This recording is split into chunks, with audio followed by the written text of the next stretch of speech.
La météo, bien que pouvant être visible hors combat, dans certains cas, ne ressent que dans ces derniers en entraînant des malus, bonus qui se ressentent en général en fonction des types. Par exemple, sous la grêle, Blizzard atteint une précision maximale, tandis que sous le soleil, lance-soleil est lancé immédiatement, sans tour de chargement. Cela rend ses capacités nettement plus utilisables. La météo est le pivot autour duquel tournent les trois légendaires principales d'Owen, et les trois Pokémon concernés l'utilisent via des talents. Kyogre crée la pluie grâce à Crachin.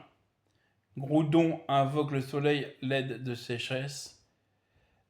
Et l'airlock de Rayquaza lui permet d'ignorer ces changements météorologiques. Une seule météo à la fois peut être active, excepté en cas de bug. Activer une météo remplace de fait la météo active et la météo précédente active ne réapparaît pas une fois l'actuel dissipé. Si plusieurs Pokémon dans un combat possèdent un talent influent la météo, celui du Pokémon le plus lent qui est activé. D'accord.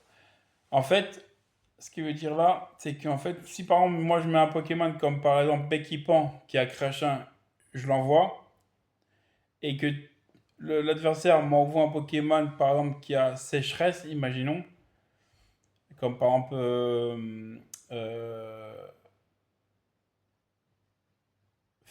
Fenard, Fenard il a Sécheresse, Fenard, il envoie Fenard qui a Sécheresse, et ben euh, moi je vais le mettre en premier, vu que je suis le plus lent.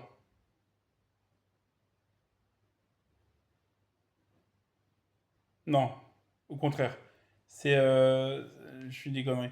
C'est Fenard qui le met en premier. Donc, quand il arrive, il met sécheresse.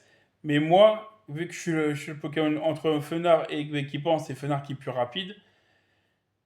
Je le mets en dernier. Donc, ça veut dire ça va être Crachin qui va être au-dessus de sécheresse. Donc, ça veut dire qu'il va mettre sécheresse. Et moi, je vais annuler son sécheresse pour mettre Crachin. Je sais pas si vous avez compris.